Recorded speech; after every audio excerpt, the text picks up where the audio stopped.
The new year is such an odd thing. I mean, every time I get here, and it's been a lot of times of getting here now, I'll be turning 38 in a month, I just feel a little bit strange. Sometimes I feel blue, like I didn't achieve the things that I was trying to in the last calendar year. And sometimes I just feel the letdown from the holidays. Sometimes, especially when I was younger, I felt like, oh goodness, like my Christmas break is coming to a close and I'm going to have to go back to normal life. Whether that's school or work or whatever, it's always just this dull, this returning to what you have to do. And this particular focus is not necessarily a good or helpful thing. Yes, the season has come to an end, and here in the United States, we still have many months of cold, many months of winter. It's not altogether uncommon for people to struggle with depression or things like that at this time of year, as the cold kind of drones on forever, it seems, and the green growth of spring is still a long way off. And yet, to focus on the things that we have to do versus the things that we get to do is something that we shouldn't miss out on. Because we can focus on things like our art right now. This drawing is another one for Smogist, one I did a while ago. And it was a fun one, though I was reaching kind of the end of my desire to keep going on these. And this happens often. It's not too dissimilar to the feeling of getting to the end of a season, when you're trying to finish something out at the end of a project. But as per usual, I was inspired and excited because I got to work with critters. This one is eyeless, that was the prompt at least, and I was inspired of course by axolotls and hellbenders and all of these strange kind of cave-dwelling salamanders. There are just so many awesome and interesting animals in our world that anytime I dive back into these kind of creations, I always have a wealth of things to pull from. That said, I don't always want to work on my drawings. Sometimes I get caught up in writing, I get caught up in just cleaning around the house or working on any of the other random things that I do. And sometimes I get caught up in the making of content. There's a big difference in sitting down to draw something versus drawing something for an audience versus working on video content. You know, I like recording the videos, I like doing the voiceovers like this, but I really hate video editing. And what usually happens is I get in this situation where I have a tremendous amount of content that I've recorded and just, I don't want to go back and do the editing for it because the editing is dreadful. You know, we've talked a bit on this channel and a lot in the artistic community about AI and all the things that it's doing.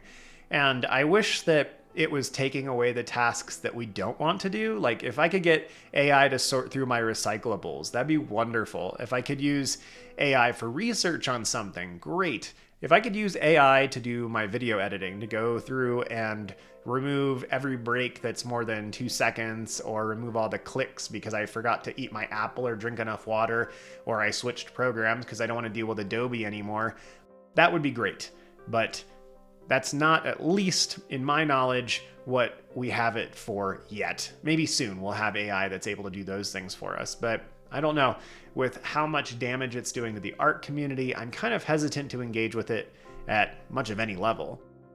But fundamentally, we don't always get to do what we want to do. And we get to do a lot of things, we have to do a lot of things that are not things we would necessarily choose to work on.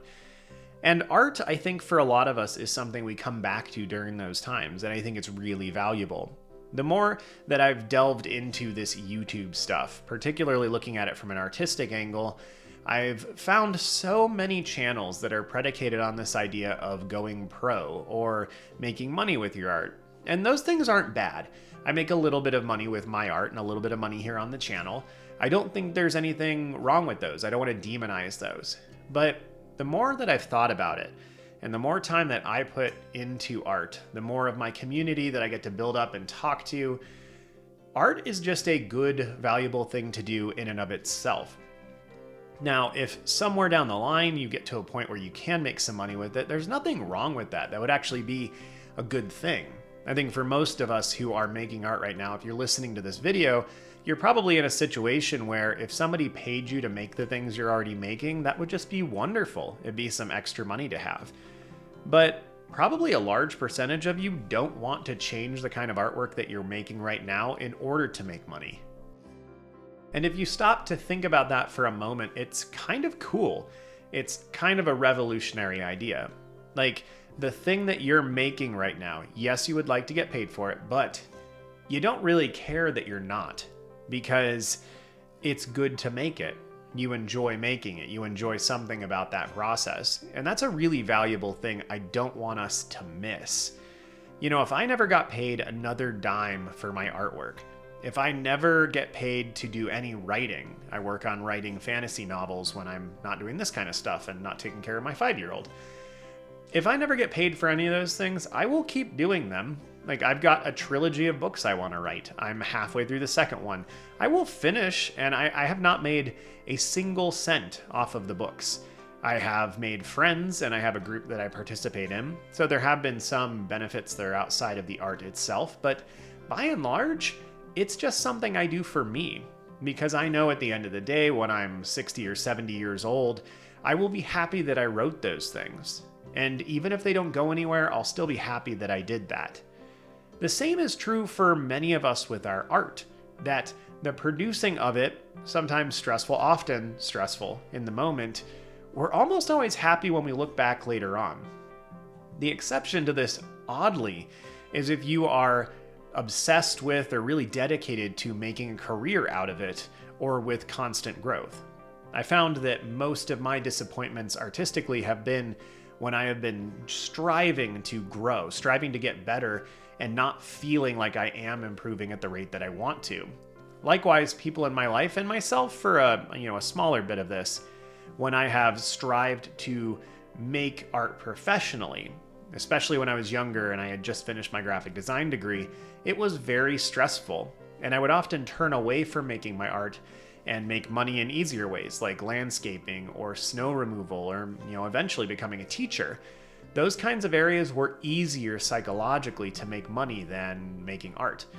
Because intrinsically, when you make art, there's a lot of your emotions wrapped up in it, a lot of your imagination, your creativity, your thoughts, pieces of who you are, sometimes some of your identity. It's all like wrapped up in these funky little ways. I'm reminded of the Grinch song when it talks about, tangled up and mangled up knots. And that is true, that there's just a lot that gets tied up in what it is to be an artist and in the art that you produce. And while I don't think that should be a means for anyone to disengage from their art or stop producing it, it is certainly something that we need to be aware of. And this brings me to another thought that I've had recently, and I think I'll probably do a video specifically about this in the next coming weeks or month, is I really do think that it's a good idea for artists to start a YouTube channel and to have some manner of social media presence, and not for the reasons that you might suspect. I don't think it's a particularly good option if you are trying to stay sane, if you're insecure about your work, or if you're trying to make any kind of money from it. But I do think that existing as a record, that this conglomeration of work existing as a record of what you have done is a good thing.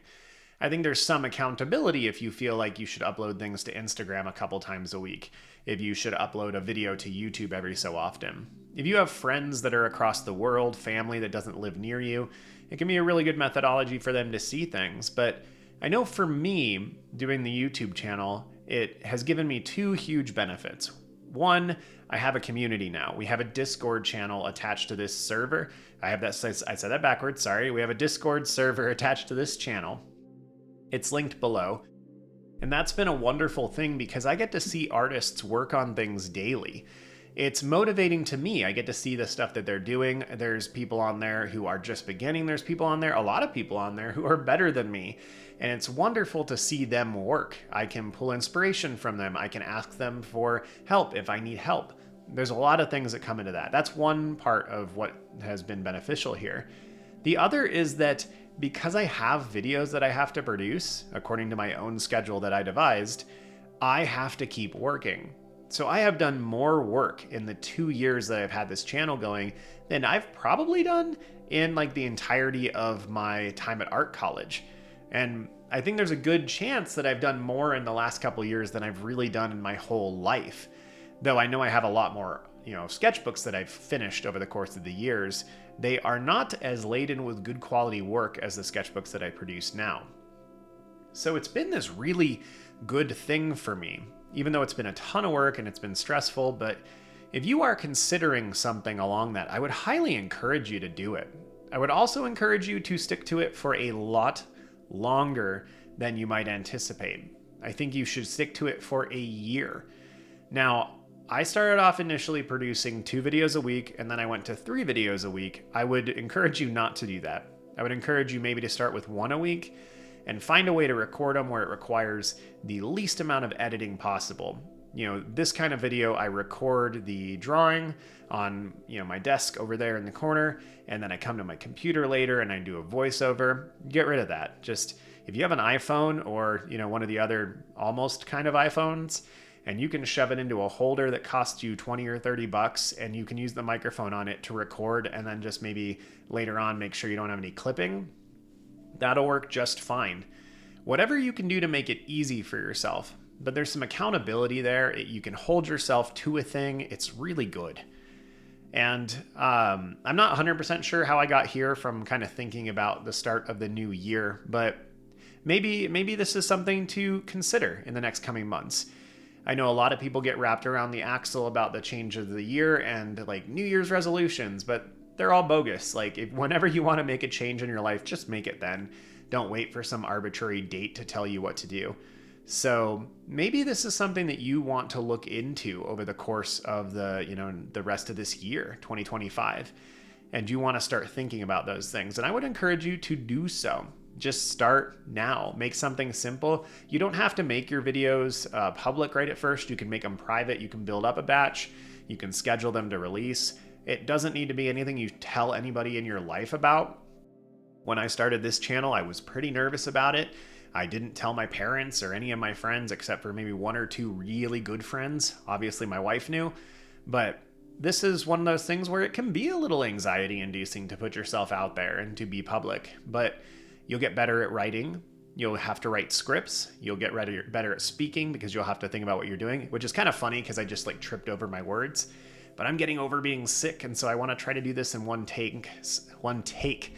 See, you'll get better at speaking, but mostly you'll get better at not being embarrassed about when you make mistakes. There's a lot of things that go into recording videos and putting content out there that is just good for you as a human being, but especially good for you as an artist, because it pushes us out of our normal comfort zones and it helps us. And I think it pushes us out of our comfort zones in a fairly safe way. Like, maybe you're going to get people who say hurtful things to you on your videos, but I've done this now for 2 years and I've gotten maybe 2 negative, really negative comments that entire time. If I dealt with things that were more politicized or, were more controversial, I'd probably run into more stuff like that. But in general, for me at least, people haven't been that mean. Hopefully there's not somebody listening now who decides to be mean, but we're 13 minutes into the video. So if you've listened this long just for that, then, you're giving me watch hours, and that's fine. So as this year begins, I would encourage you to take on something new artistically. And it doesn't have to be career focused or profession focused. It can be something that holds you accountable, something that allows you to push yourself forward. I'm going to have to think about what this means for me. I had intended to finish my children's book at the end of this year, and I'm probably going to have to do it at the beginning of 2025. And that's fine. A lot of other things came up this year. I have kept up the things that I was planning on doing, but I've got a lot of other stuff that I want to do that I've got to pick back up. I am going to finish my 2nd book here this year, and I might want to start trying to do some manner of live streaming on this channel. Not really because I expected to do great, but because I want to reduce the amount of time that I have to put into recording things so that I can focus more time on my art. And I want to make sure that the videos I'm recording and putting together are more and more beneficial for all of you who are watching. So I've started doing a lot more educational content, and it seems to be doing well.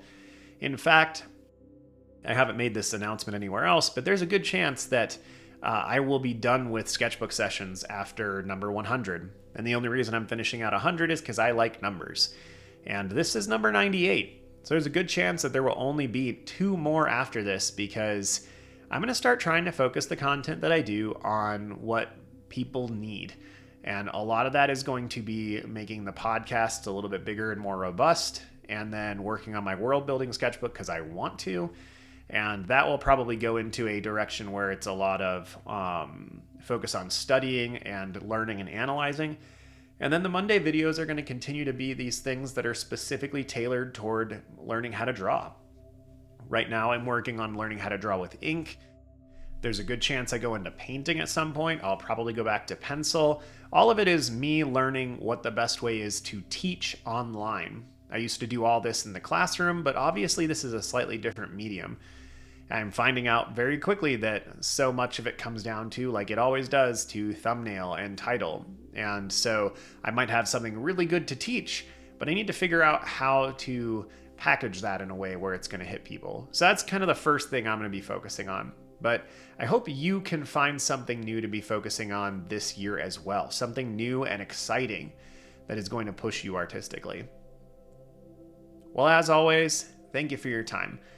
I'm happy that you're here and you're listening to this, and I'm just happy that I have some people to converse to, and that the content that I produce is, every once in a while, a little bit helpful. Thank you to my patrons who are on the screen right now. And if you want to check out my Patreon, it's linked below. It gives you access to some videos that are not here, as well as an ability to push the content that I do on this channel. The Discord server is linked below as well, and I hope to see you there. Have a good one, y'all. See you soon.